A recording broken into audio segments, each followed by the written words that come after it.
Donc ne sois pas comme ces chrétiens-là qui disent que voilà, la Bible dit aimez vos ennemis. Oui, la Bible dit aimez vos ennemis, mais la Bible ne te dit pas de dormir avec un sorcier. Il faut bien lire la Bible, il faut veiller sur les mots. La Bible ne dit pas de se faire ami avec lui. Aimer ne veut pas dire faire ami avec un sorcier. Ouvrir ton cœur à un sorcier. La Bible ne dit pas ça. Et la Bible ne te dit pas non plus aussi de se donner entre ses mains. Non. Aimer ne veut tout simplement dire tu ne peux pas garder la haine contre lui. C'est ça aimer. Tant que tu n'as pas la haine contre un sorcier, si tu te demandes un service, tu peux lui rendre. Tu peux lui rendre. Donc, ne garde pas la haine contre une personne sorcière. C'est ça aimer. Tu peux prier aussi pour lui, si peut-être il est de Dieu, mais il se retrouve dans la sorcellerie par erreur. On parle à la manière des hommes. Peut-être il peut se repentir. Parce qu'il y a quelques cas exceptionnels des sorciers qu'on attend, hein, entre guillemets, parce que c'est Dieu qui connaît l'état des cœurs de l'homme, qui se sont convertis dans le Seigneur.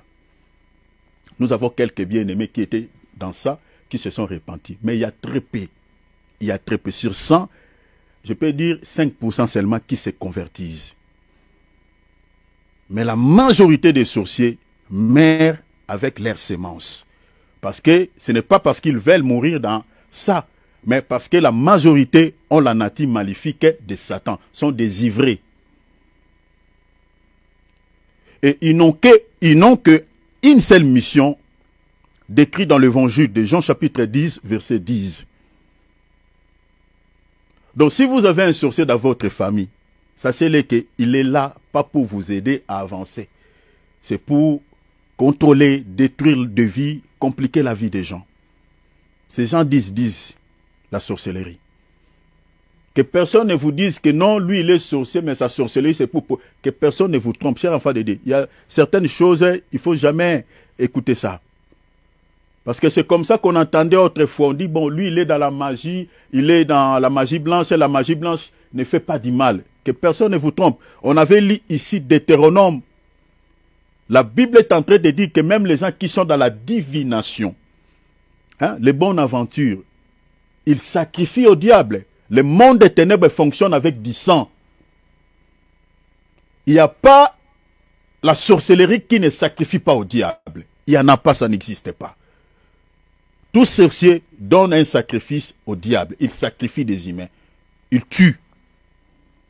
Alors, il ne faut pas quand Dieu te révèle. Donc, les signes que nous allons vous révéler ici, tous les signes là, donc je crois qu'aujourd'hui, je vais faire encore un récapitulatif, vous donner tous les signes, parce que nous sommes en train de dénicher, de décortiquer, faites tous les signes, pour que vous puissiez comprendre ces gens. C'est par les signes, nous allons vous révéler. Parce que le Seigneur a dit, on reconnaît aussi l'arbre par les fruits. Les fruits en tant qu'un objet matériel, c'est-à-dire, c'est par des signes palpables que tu peux aussi reconnaître un sorcier.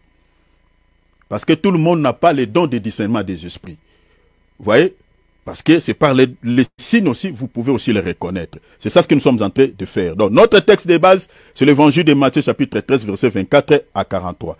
Alors, rapidement, j'avais dit tantôt que ce n'est pas seulement par un seul signe, ou 2, 3, mais si déjà vous remarquez 5 signes, hein, plus de 5 signes chez quelqu'un, c'est qu'il est sorcier. Les signes que nous allons vous révéler tout à l'heure là. Si vous les remarquez déjà chez quelqu'un, que ça, bien aimé, ne faites pas les yeux doux, hein, que ça soit, parce que physiquement, des sorciers, physiquement je parle, ont de bons caractères. Ce sont des personnes gentilles. Ils ont entre guillemets, certains ont entre guillemets les dons de libéralité. Il peut te donner la nourriture, il peut te donner de l'argent, il peut t'aider, il peut te soutenir physiquement. Ils sont gentils physiquement, ces gens-là. La majorité. Parce que, attendez, quand je vous parlerai sur l'hypocrisie et la rise.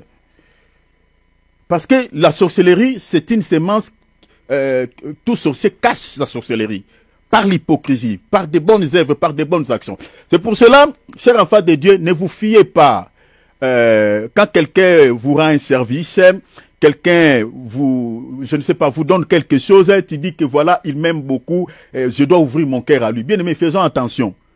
Parce que ce n'est pas le fait d'aider quelqu'un ou de donner quelqu'un de l'argent ou de rendre un service à quelqu'un qui veut dire que tu l'aimes cette personne-là.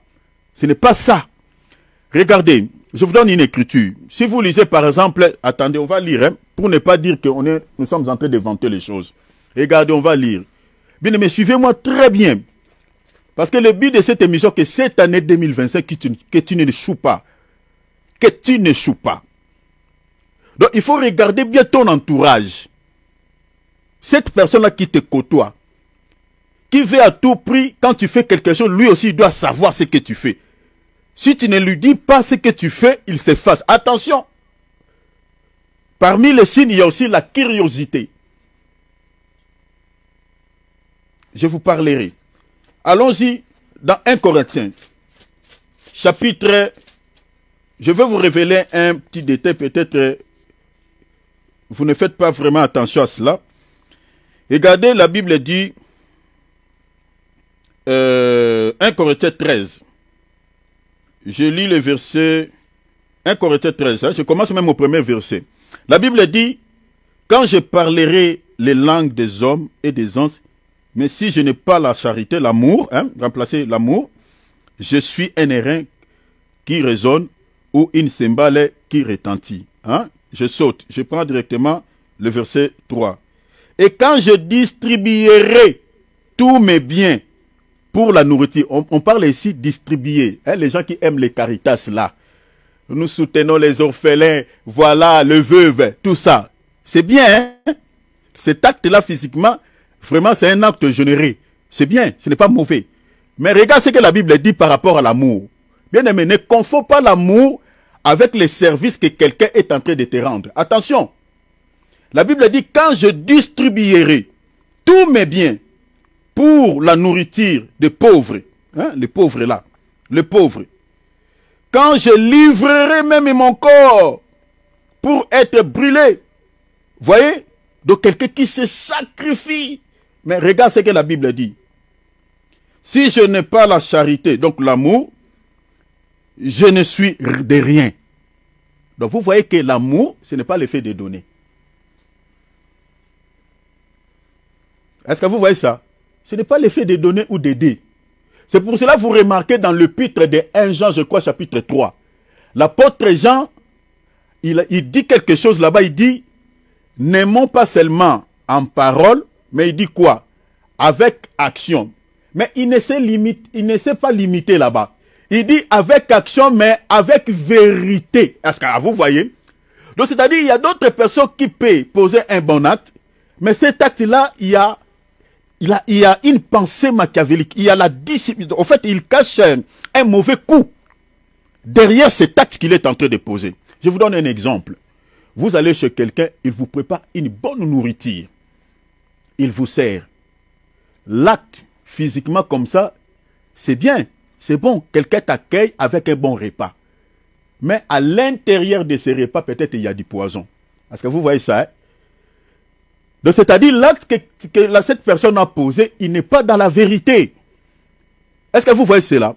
Donc c'est pour ça que nous sommes en train de vous révéler ces signes pour comprendre que, bien aimé, la sorcellerie, c'est quelque chose qui est en horreur aux yeux de Dieu. Voilà pourquoi même dans l'Ancien Testament, un sorcier n'avait pas droit à la vie.